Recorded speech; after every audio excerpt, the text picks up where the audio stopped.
Hello everyone and welcome to today's Orbit Live event. I'm so excited to welcome fantasy authors Fonda and M.A. Carrick, who you'll see is actually two authors, Marie Brennan and Ellis. Fonda is the author of the Greenbone Saga series, which began with Jade City. Jade Legacy, the epic conclusion of the series, just released last week and is available now. M.A. Carrick is a pseudonym for authors Marie Brennan and Ellis. They are the authors of the Brook and Rose trilogy, which began with The Mask of Mirrors. The Liar's Knot, the second book of the series, just released today and is also available now. During the event, Fonda, Marie, and Ellis will be answering your questions. You can submit any questions you have by clicking the Ask a Question link below the video. You can also vote on your fellow attendees' questions so that the questions with the most votes are likely answered first.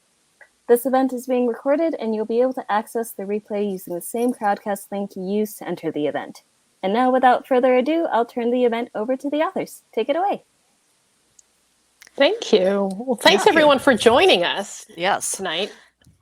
We'll try to give you a good show. Yes, and remember, we'll talk for a while, but definitely drop your questions into the Ask a Question spot at the bottom of the screen, and we will get to those. You can see we already have one, so yes, definitely ask us questions, because otherwise we'll just ramble. We'll just talk about stuff. Yeah, we can do this. We are authors. We do words. So first of all, congratulations to both of you, Marie. Thank you. Thank you. We were right before we got on screen, when we were in the green room, we were talking about like how strange release day is. Yeah. I think in particular, like this whole time period, pandemic time period, releasing a book is especially odd and unpredictable. So how's the day been? It's been good, though. No rest for the wicked, because we're very close to finishing the first draft of the third book. And so, today we've been like, yay, it's book release day. I guess we have to work, because this book isn't going to write itself. And it's always the weirdness that, especially any author that writes a series, I think, is aware of this, where a book comes out and you're like, that's great, except my brain is on the next book. Yes. It is strange, isn't it? You have to sort of catapult yourself back in time. Yeah, people talk about things in the book and you're like, oh, right, yeah, that happens in the second book. We're just so staggered off of the schedule that the rest of the world sees. It's very disorienting. It is. Well, I imagine it must have been interesting for you last week, Fonda, because that was your third book in the trilogy. Yeah. So, are you working on something else next, or were you completely out of Greenbone entirely mental space? I'm still in it mentally. I feel like there's definitely some.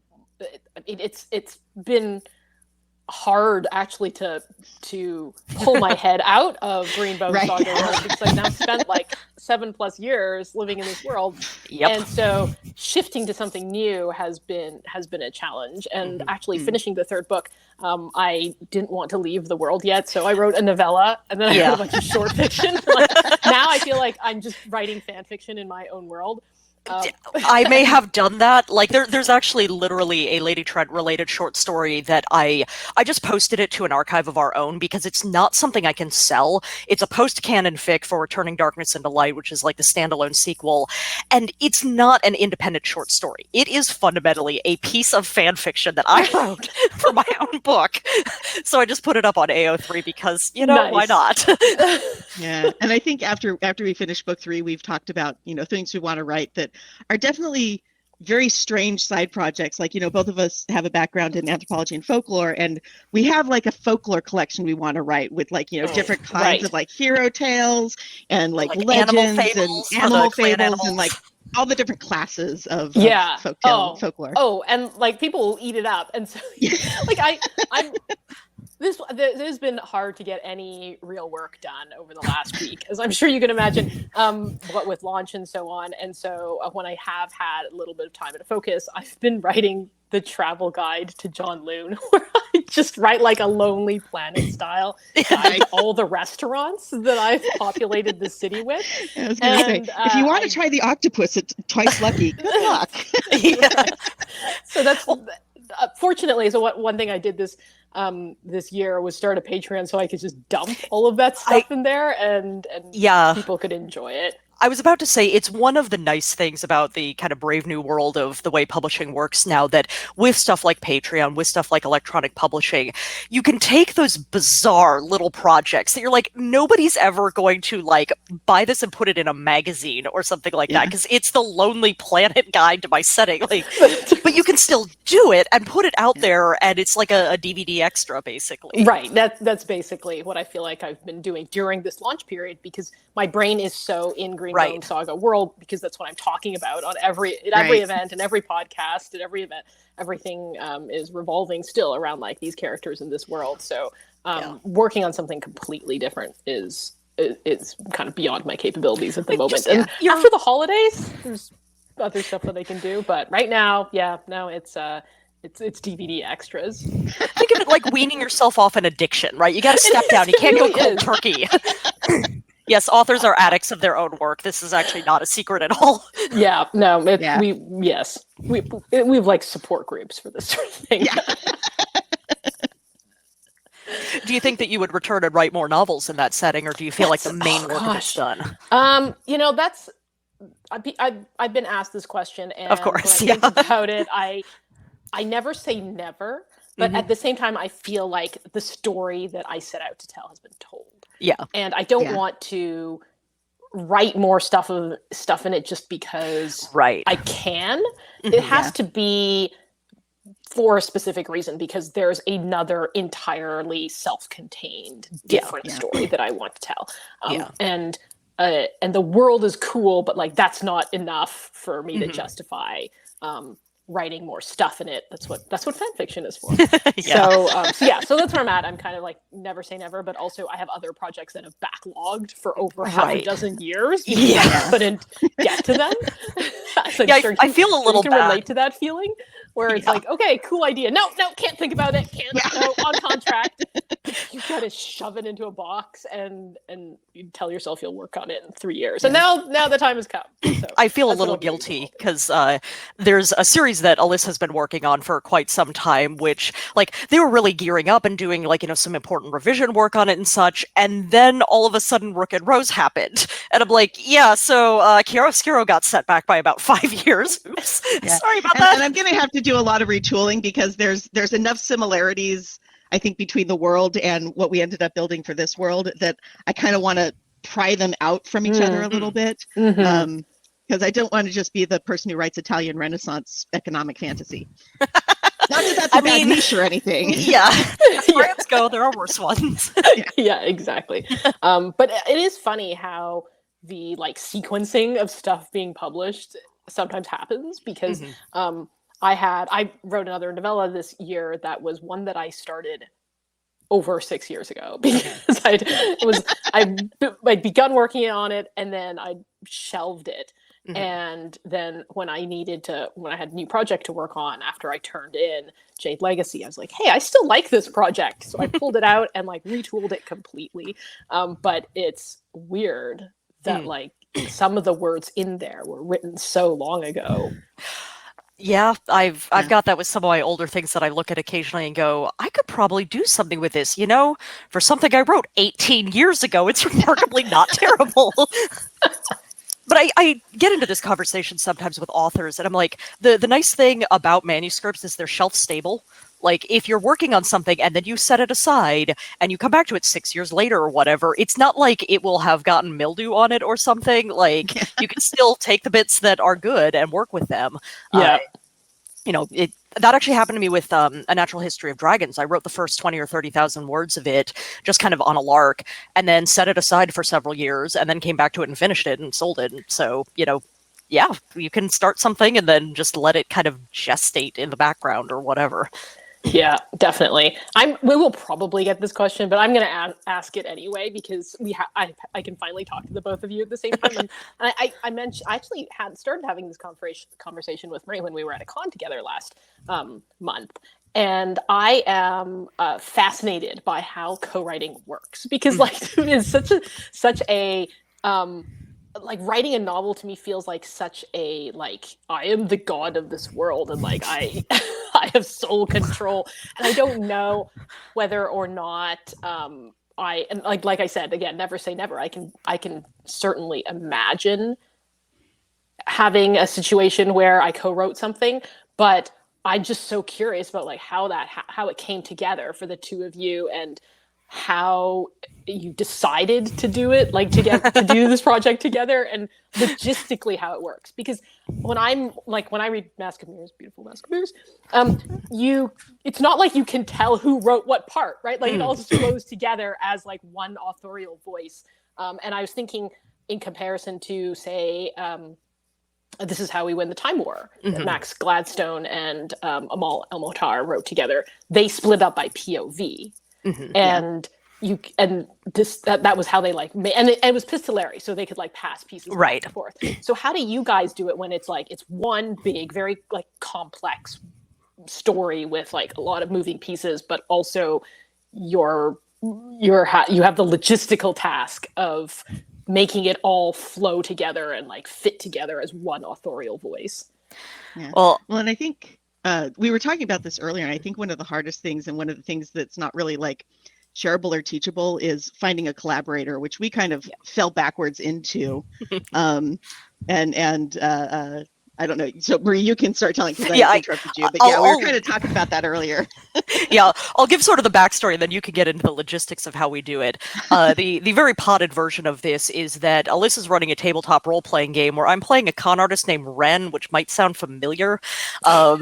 We started writing some side scenes for it involving Ren and some other characters and things that really didn't have much to do with the main plot or the other player characters. And so we said, hey, what if we write a scene for this? And we did, and it was fun. And so then we wrote another scene, and then some more, and then I counted and realized we'd written about 50,000 words of fic for this game, and that was absurd. And that was when we said maybe we should write a novel. And then a little while later, we looked at what we had written and said maybe we should write this novel instead of trying to make up a new one.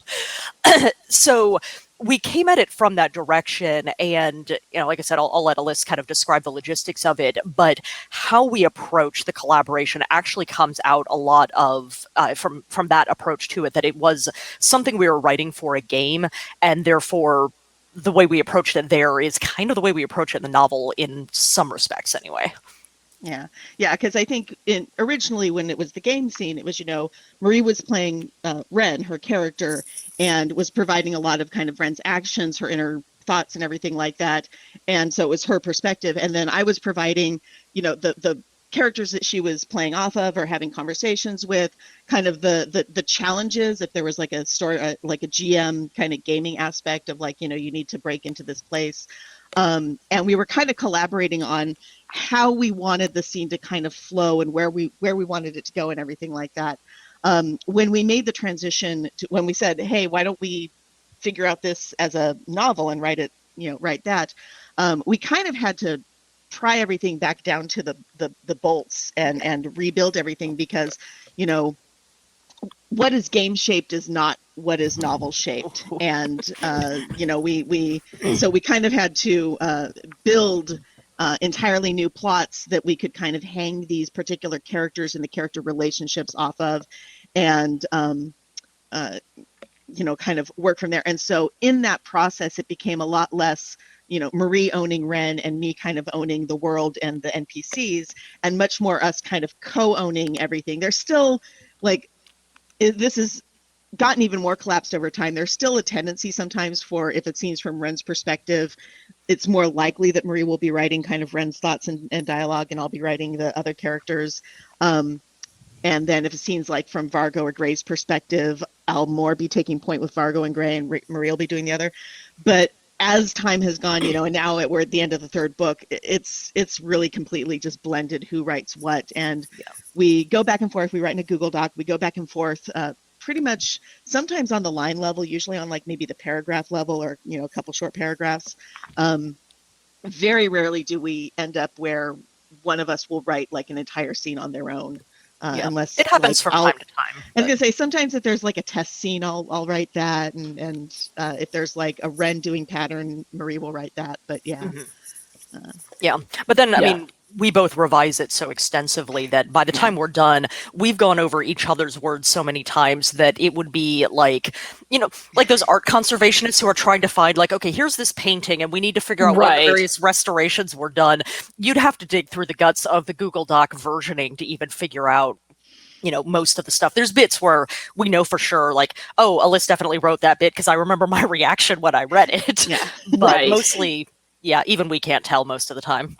Yeah. And a lot of times it is us kind of writing for the entertainment of each other. So, I'll be writing something and I'm like, oh, Marie's going to love this line, or, and she'll write something. I'll be like, oh my God, that was the best. Yeah. We've actually posted to our website some of the marginal comments we leave for each other on the doc. Cause like some of our comments are things where it's like, check the timing on this, or need to remember to set this up earlier, logistical things.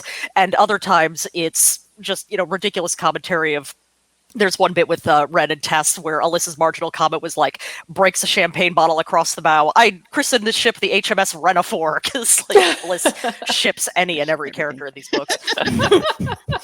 So yeah, we posted the more amusing ones to our website because we're like, yeah, people need to know that we are ridiculous with each other while writing these. Do you feel like the experience of co-writing has fundamentally changed things about the way that you write, that even if you were to write something solo now, you would be doing it differently than maybe you had before? I think so. Yeah. I know part of it one thing. Oh, go ahead. Sorry. You. I know one thing for me is I used to write solely by hand in journals. And one of the adjustments I've had to make is because we're writing in a Google Doc, we're going back and forth. And so I've had to get used to writing on the computer. And it's very strange, but I've gotten much better at it. So I've been doing it a lot more. But on my own stuff, I'll probably still go back to writing by hand.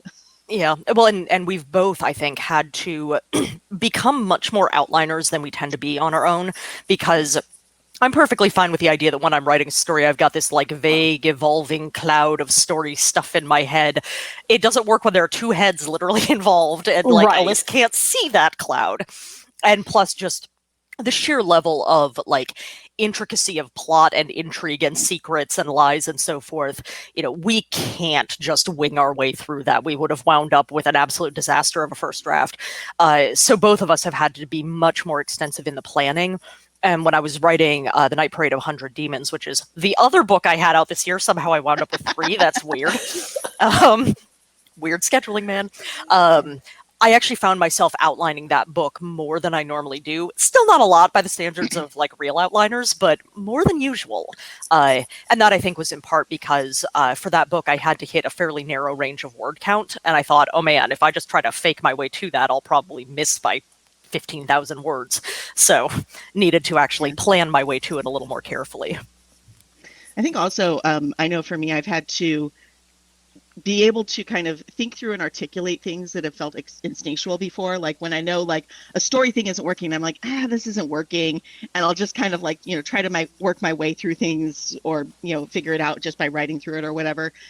In this case, when Marie and I are collaborating on something, she might bring up an idea and I'll be like, that's not working, but I can't say why. So I need to figure out why it's not working so that we can figure out something that we're both happy with. Because I think, I don't think we've gone forward with any kind of like plot thing or anything that we weren't both like, yes, this is how it should go. Like we really do kind of work to come to an agreement on things. And if we don't agree on something, like we hash it out until we find a solution that we're both like, yes, that's what it needs to be. And it makes, in a lot of cases, like we come up with much better things because we're like working until we're both happy with it. We keep each other honest on it. It's like, no, you're not allowed to just half-ass that. Lazy. Yeah.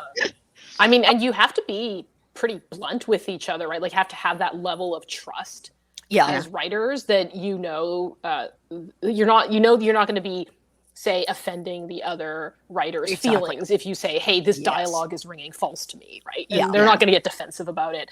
And you have to also be like humble enough to say like, hey, here's the first draft. It's crap. Like, help me, right? Like, the number of times we hand something off going, feel free to fix that. Like, I got us where we needed to go, but not well. So make it better.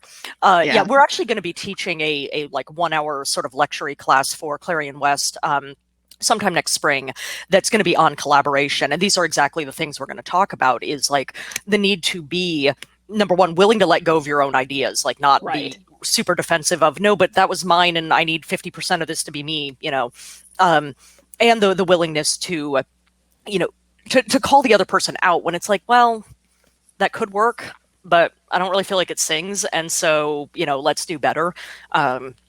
That kind of back and forth. And this is where I think one of the big challenges of collaboration is that you've got to both trust and respect one another enough that you can really bring everything you have to bear rather than feeling like you need to soft pedal to spare somebody's feelings or whatever. Yeah, you got to kind of leave your ego somewhere else. Yeah.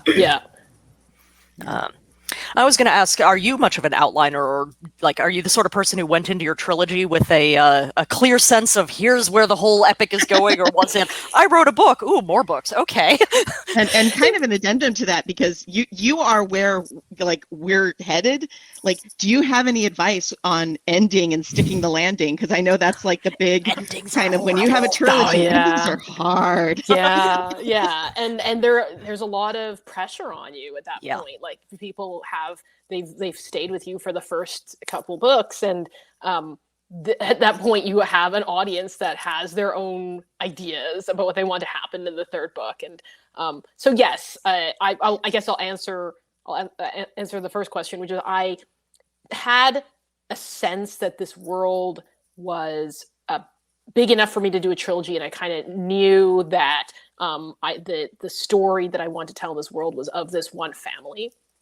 But I didn't know whether I would get to tell it because I was writing it on spec. It hadn't sold. And so I had to write the first book so that it was still fairly contained, even if that was all I ever got to write. So it was really just getting the first book out. And then when Orbit asked for the 3 books, that's when I was like, okay, great. Now I can sit down and figure out what books 2 and 3 are. And that's when I kind of put the scaffold in place for what the overall like narrative arc would be over the 3 books. And the third book, Sticking the Landing, I was terrified of, like, I feel like every book is terrifying, but like in a different way. Yeah. But the third book in particular, I knew was going to be probably the most difficult of the 3 because it covers such a long period of time. And I had set up the first book to be this relatively contained story of like these clans and their conflict on this island and in this city. And then the second book expanded it to go to other countries and be more of an international intrigue story. And then I knew going in, this third book was going to cover like 20 plus years of time. And that is just a lot of balls to keep in the air. So like I had quite an extensive spreadsheet and timeline and all these notes. And we resemble that. Yes, I'm sure you can relate. And, I knew going in that there would be readers who just like don't like time jumps. And so you've got to kind of get through that little barrier and figure out like how to do them in a way that like feels right for the story and is as smooth as you can make it. So the things that like I actually ended up writing like a little essay about this that I'll probably share on Patreon, but like the things that I thought about the most when it came to sticking the landing on the third book was first of all like, well, how do third books or trilogy enders typically go wrong, and like how do I avoid that, right?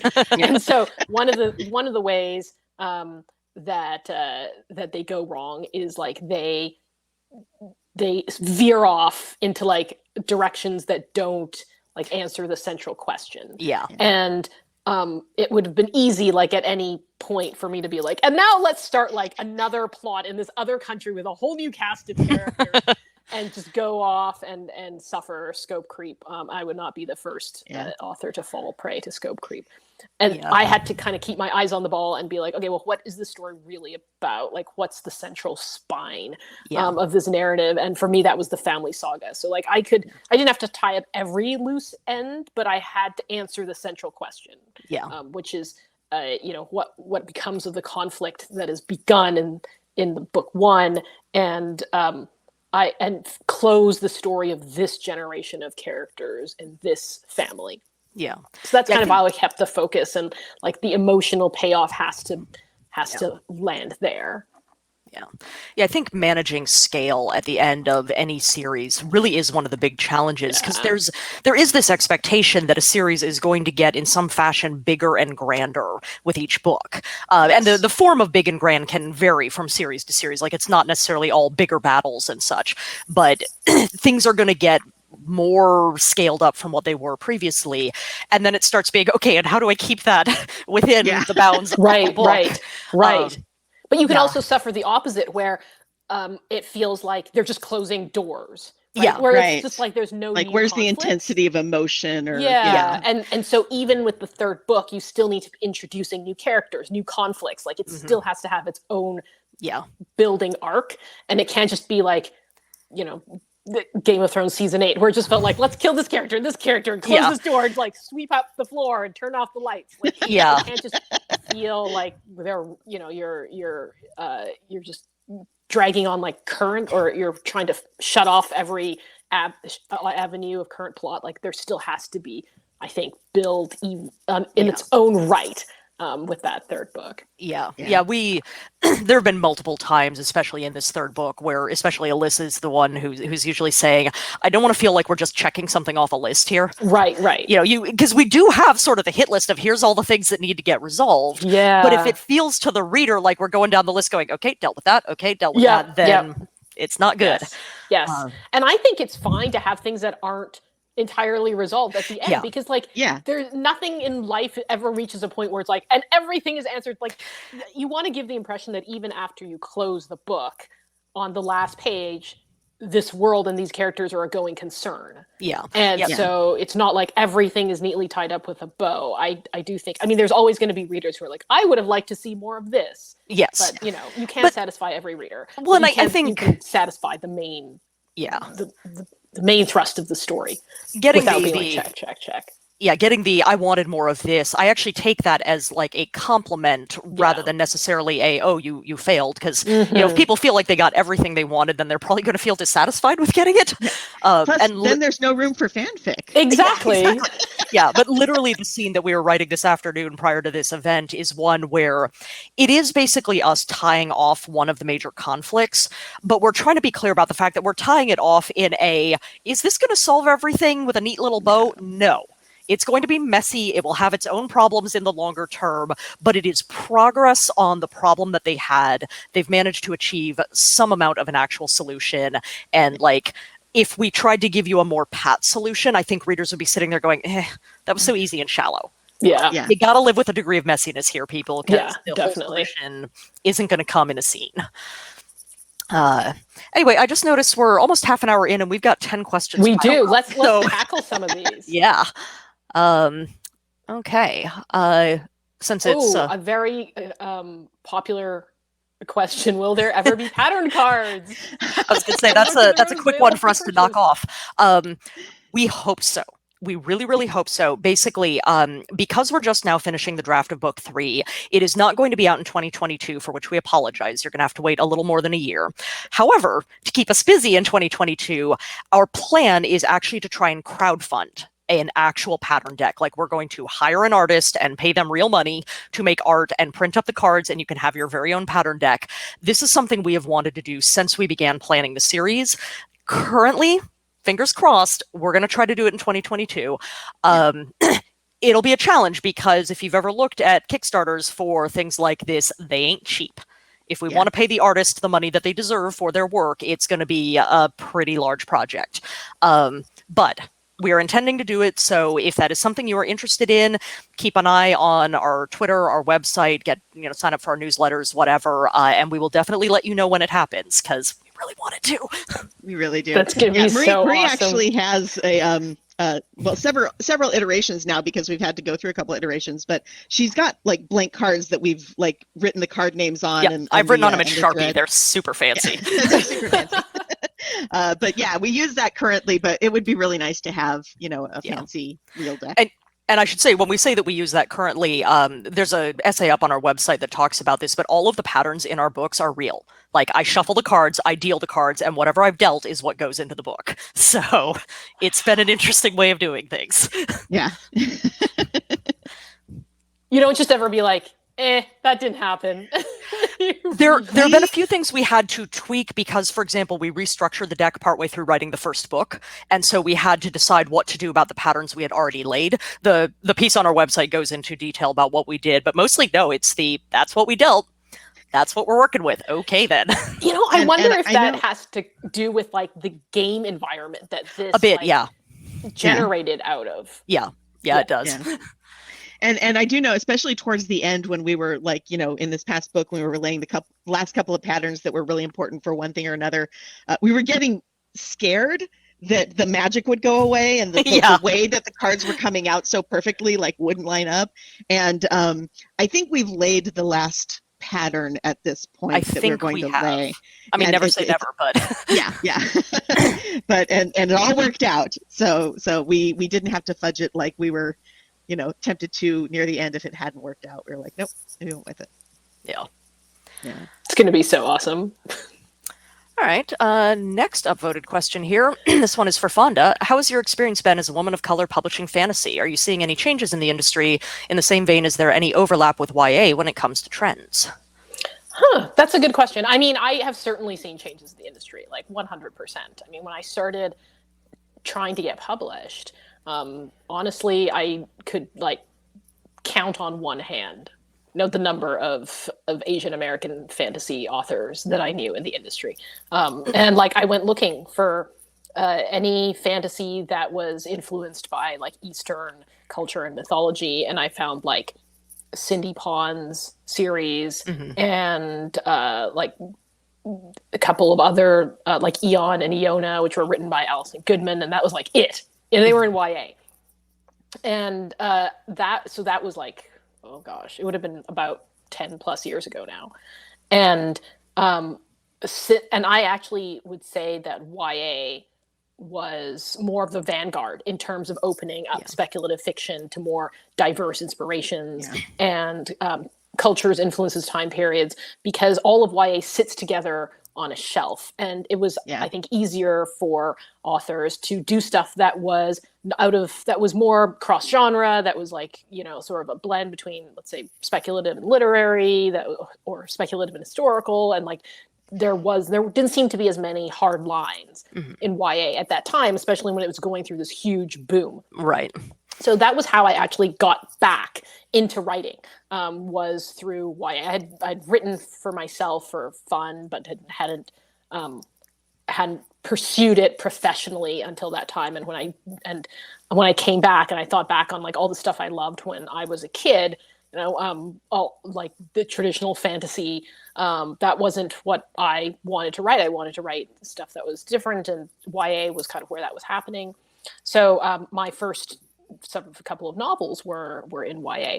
And since then, I feel like speculative fiction as a whole and adult fantasy in particular has the doors have blown open in the last 5 to 6 years. Now it's I remember, at the time when I was published, I went to, it was an ALA or a BEA, before my first book came out. I was on the sort of pre-publication roadshow thing, and I met Ken Liu, and I was super excited. Ken is a great guy, and I was he was really one of the few Asian American fantasy and speculative fiction authors that I knew. And it was him and Ted Chiang, and now it's I can't keep track of all this. There's just so many and so many new voices and younger authors and just so and fantasy based on Southeast Asian and Caribbean and South American, and there's this profusion. So I have felt it has changed a lot in the last several years and continues to get better. I've actually just tossed a link into chat. There's a website that sends out a quarterly newsletter that is listing titles, science fiction and fantasy titles by writers of color in both adult and young adult and children's genres. And so it's actually a really great way to get a view of that explosion that you're talking about. It is still maybe not demographically reflective of the US and so forth, but the numbers have increased, and it's a really great way to just get an overview of what's out there right now, because 4 times a year, they'll send you an email being like, boom, here it is. All right. Got another question here, and I'll ask this one because I think Alyssa's more the one to answer it of the two of us. How do you create fantastic characters like Vargo and Hilo who are morally questionable but almost impossible not to root for and cheer on? Alyssa, why don't you answer this one first? What? Okay. God, I wish I could like bottle it or have it in a formula. I know. So as a GM, I have been told by my players that I give really good NPC, and Vargo started out as an NPC in the game that I originally was running for Marie and our friends, and like, yeah, I don't know. I mean, I guess I just kind of I think of who would be an interesting person to know who's kind of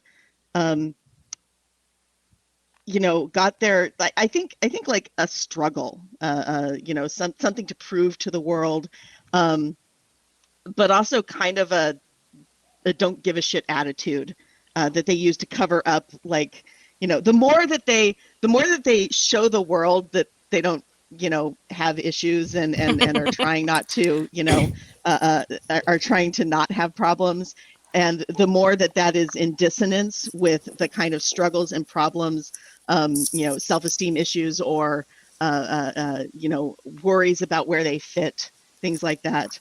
I think the more interesting, kind of character meat you get into, because that dissonance is really, fun to chew on. Yeah. I also think with Vargo, and we kind of joked that book 2, The Liar's Knot, is Give Vargo a Bad Day book. But I do think Vargo is kind of our wump factory. Like, he's really fun to beat up and do terrible things to, because that gives him more reason. Yeah. So yeah, I don't know if that quite answers the question, but that's kind of my take on Vargo. Is what horrible things can we do to make him a better person? I think with I've been trying to think of like what my answer is to this, and my general approach is, I don't need readers to agree with the character, but I do need them to understand the character. And if I can bring readers into how this character thinks and their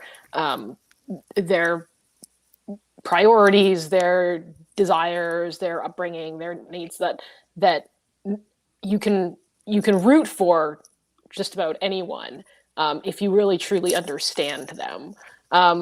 And I also I kind of push back a little bit on the idea of like morally gray characters, because I like the characters in the Greenbone saga wouldn't think they do things that like to us are very morally questionable, but they are creatures of like their society and their environment and the pressures that they're facing, right?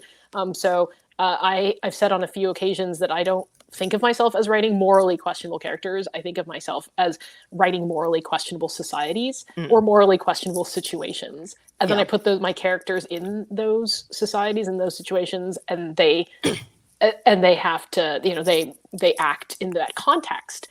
So a lot of the things that Hilo does that people find, that they react to strongly or that they find abhorrent are just him doing what he thinks is right, based on like his worldview and like the moral code that he lives by. Yeah, I'm really hoping you'll post, Fonda, the talk that you gave at Sirens, because I really liked the way that you laid out the stuff around, what gets us to call characters morally gray, and that juxtaposition of how does the reader feel about the society the character lives in changes what we perceive their actions as being like, of like if they're upholding or undermining their society, that kind of thing. I thought it was really fantastic, and I want you to post it online so I can link other people to it. I need to find some way to do that. For those of you who are watching right now, Marie and I went to this con called Sirens, and the theme was villains. And one of the things that came up when we were talking about villains, and I did a talk about deconstructing moral ambiguity, is that it's all a matter of perspective, right? And now we're seeing a lot of movies and media that are like taking villains of well-known stories and like recasting the context around their actions to redeem them or to like to spin their story, like whether, you know, that's Wicked, Cruella, Joker, like we're seeing so much of that now. And I think partly as a result of realizing how complicated the world is and how we all sort of live in our own bubble of perspective, and you know, you can't take for granted that like the one narrative that you've heard is the correct is the narrative, and like, you know, you may have been misled, or you know, the villains that you have been taught are villains might not be the villains, and so all of that is, I think, contributing to that like trend. The one other thing that I think I would add to this question, because this is something that I actually got from Ellis, so I'm going to give you your own words back to you, Ellis, here. The notion of characters having a charm point, which I think is a term you got from Oron Host Club. Yeah, Oron High School Host Club. Yeah, such a great term. And so it's the idea that, you know, here's this character who is maybe like, you know, really hard-edged or ruthless or whatever, but they've got that one thing in their life that is where you get to see like a softer underbelly or something. And so, you know, with Vargo, he's got his conversations with Alceus and so on. And Alceus is very much Vargo's charm point. Like, it's where you get to see a slightly different face of Vargo. And we actually even talked about at one point, with Ren, our main character, you know, she's a con artist, she's manipulative, she's dishonest. There's lots of things about Ren that aren't great. But Ren is doing these things for her sister Tess. And so people are so... Exactly. Tess is absolutely Ren's charm point. Like, right. I think people are much more willing to forgive Ren's manipulative nature and the kind of, you know, not great things that she does, because she's doing them not just for herself, but for her sister. Right. And so I think that kind of thing is, you know, when it's used badly, I think it's actually really like cheap of, oh, you know, this person's horrible, but they have a puppy they love. Like, yeah. It has to be more than that. But yeah, you're absolutely right that like everyone has facets to them. Yeah. Right. And I think what makes an extremely two-dimensional flat character is when that character is like the same with everyone. Like if they are, you know, the cynical cop, they're like the cynical cop all the time. Yeah. Well, as like in real life, we know we're different with different people when our relationships are different. And so like you see a character who maybe acts a certain way with someone, but they act in a much softer way with someone else, or they have different presentations and sides to them that you see only because of the relationships they have with the other characters. Yeah. I'm thinking of, if anybody's watched the first season of the TV show Daredevil, like Wilson Fisk is an objectively terrible person. Like, he's got horribly violent tendencies and all kinds of awful stuff, but there's also a woman in his life that he loves. Right. And we're not talking like, you know, some kind of misogynistic, oh, I own her, whatever. No, he has, frankly, a really fantastic relationship with a woman who's way too willing to enable him. But, you know, that's a separate problem. But I love his relationship with Vanessa because it's such a humanizing thing for him that doesn't negate him being an objectively terrible person. Yeah. Yeah. So. And I mean, that's just true to life, too. Yeah, exactly. I mean, there's plenty of people that, like, you know, they have their sides to them that are terrible and sides that are very they're very virtuous, and like those, it's not like either or, right? Like they exist together. And I think the more we can tease that out as authors, the more real our characters feel. Okay, let's see if we can grab another few questions here. We still got 10 questions. Oh yeah, gosh. well, and they're not quite sorting by upvote, apparently. No. I thought they would. Let's give us we'll a second to scan here. Let's go to what was your favorite scene to write? Oh, Mask of Mirrors. Yeah, well, I think we can extend that to be a question for both sides here. Okay. For the Mask of Mirrors, Lacewater Duel was really fun. Oh, right. You're lost muted. Resound or something. Did you unplug? Am I better now? Oh, there. Yes. Yeah. I think I managed to accidentally hit the button on my microphone that will turn it off. Yeah, the Lacewater Duel, it's in chapter 3. It's actually the bit that we tend to read most often for promotional purposes. And it's just kind of like, enter the swashbuckling. Yeah. So that was fun. I will also give some points to There's a couple of different scenes actually in the Mask of Mirrors where if you do the archaeological excavations, you'll find that they actually do grow out of the game. We're going to make these two characters hide in a very small closet together. Yeah. I was going to say the entire sequence of the betrothal ball, because you've also got, all the dancing politics that are happening there, which I love, and the argument that breaks out. Yeah. And Bondiro having his hero moment. Yeah, we've got these moments in our books where these like really minor tertiary characters, like Bondiro Cascanum is not an important person, but there's one moment where he's like, "This is my sister's betrothal party. Please do not fuck it up." And I'm just like, I hurt you, Bondiro. Yeah. Like you're lazy and useless most of the time, but you love your sister. Yes. Charm point. Charm point. Back to that. Charm point. So what about you, Fonda? Oh gosh. Well, I don't feel like I can spoil any scenes in Jade Legacy, so I won't talk about pick something from the first book. If you can even remember it. That's right. I'm like, oh my goodness, that was so long ago. Gosh, my favorite scene in that. Oh my gosh. And now I feel like even if I say it, it's going to be a spoiler for those of you. Probably assuming everyone here. Maybe there are people here who haven't read the first book though. So, but there is a scene about there's a scene halfway through where something major happens, and there's a turning point where a character has to make a decision. I have to say that scene. I now know how our readers feel when they hit the halfway point of the Mask of Mirrors. Yeah, I can confirm. Yeah, I was like, this is how our readers feel about us, huh? Yeah. Uh-huh. Oh, I love that feeling though. When you're like, when as a author, but then also as a reader, when you're like, you hate, but you're like. You admire the pain. Yes. Yeah. Well, and like, so I see how you did that. And Marie's sister was reading it slightly ahead of me, so I would go to her and I would talk about I think this is going to happen. I think she's doing this. I really like the way she structured this. And throughout the entire thing, I was like, I think this is going to happen. I know this is going to happen. This is going to happen. And then it happened, and I was like, why was I right?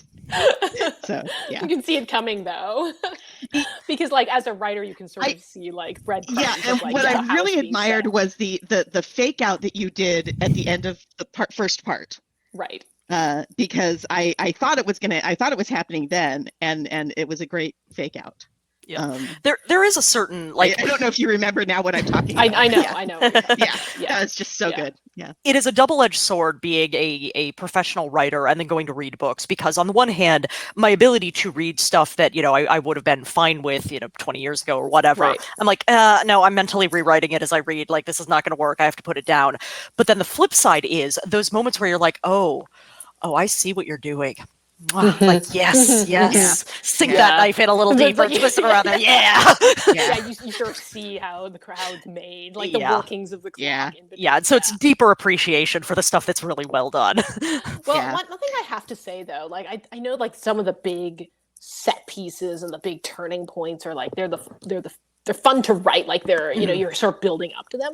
Mm-hmm. But I was surprised by honestly a lot of my favorite scenes to write throughout the whole trilogy, not just specifically Jade City or any of the one of the books, is the smaller little character interactions with family members. And I would have, because this trilogy is at the end of the day it's a family saga, and so there's a lot of moments that are just domestic moments, and in Jade Legacy in particular, because it spans a large amount of time and you see characters grow up, there's moments there that are just family dinners or parenting moments or small little interactions between the characters that I really am fond of, even though they're not the big memorable set pieces. Without those things, the big set pieces don't matter. Yeah, exactly. Yeah, because it's the connection you have to the characters that make you care when stuff blows up.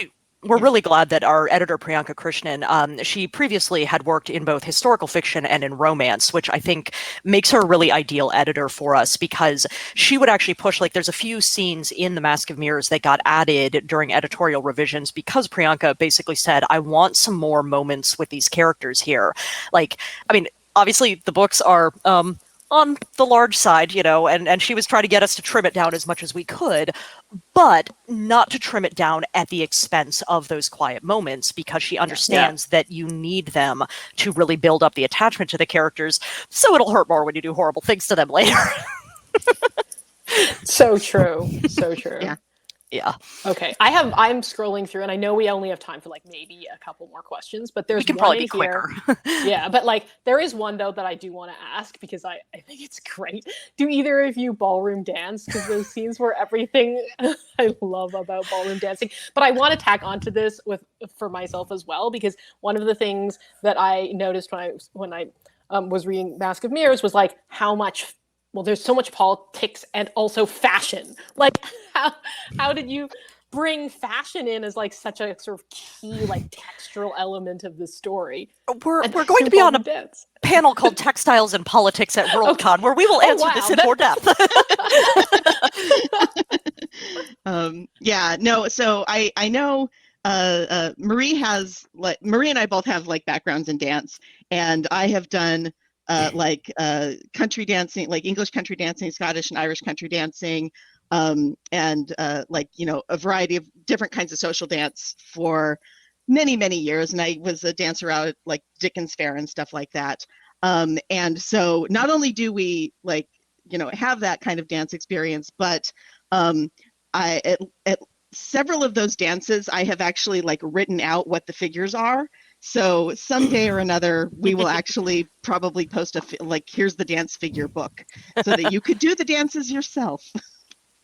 But yeah, it mostly came out, I think, a bit more of just our general dance background rather than ballroom specifically for either of us. Here's one for you, Fonda. Did some of the business plot points in the Greenbone saga come influenced from your personal experience, or was it mostly based on research? There's both. So definitely, I think having that business background inclined me to include certain storylines and topics and themes, because I can't write fantasy without thinking about the economic implications of it. You and Ellis get along on that. I was like, I loved some of the forensic accounting you were doing, and those were great. I have actually had a book signing where a reader came up to me in the signing line and said, "I am an accountant, and I want to thank you for representing forensic accounting." And I just felt like my heart just warmed. It like grew 3 sizes. Like the representation that I was able to provide. We talk all the time about all these big topics, but forensic accounting needs rep too. Yeah. I mean, people need to see themselves in fiction, Yeah. So yes, definitely. There's a lot of just, I guess, my training and background and my interests that feed into the story, but then like more specific plot points, like how does the mining industry work? Like that's not something I have particular experience in. So then I'll go and like dig in and do more research and like how do cartels like OPEC work? Because I want to create a similar cartel that like manages the jade industry. So those sorts of things I will then like go and find more specific information. And I think this applies to like martial arts as well. And it probably does to you guys with dance, where it's like, I know I have enough of a background in like martial arts generally in my own experience to really want to write those action scenes and like to have a sense of like how to pace them and make them come out on the page. But then like specific things like how do you knife fight? Like that I don't have personal experience, but then I'll have to go do research. I'm sorry. I crack up at the knife fight because my sister and I did fencing in high school, like sort of historical style fencing more than like modern FIE kind of thing. And we sort of tried to figure out knife fighting with empty plastic cherry Coke bottles at like 1:00 in the morning in my living room. Let me just say they don't work like swords. Parrying doesn't really work. But yeah, most of what I know about knife fighting came from a cherry Coke bottle. I'm sad actually with you talking about like doing specific research. One thing that ended up falling by the wayside because the person I contacted ended up not getting back to me.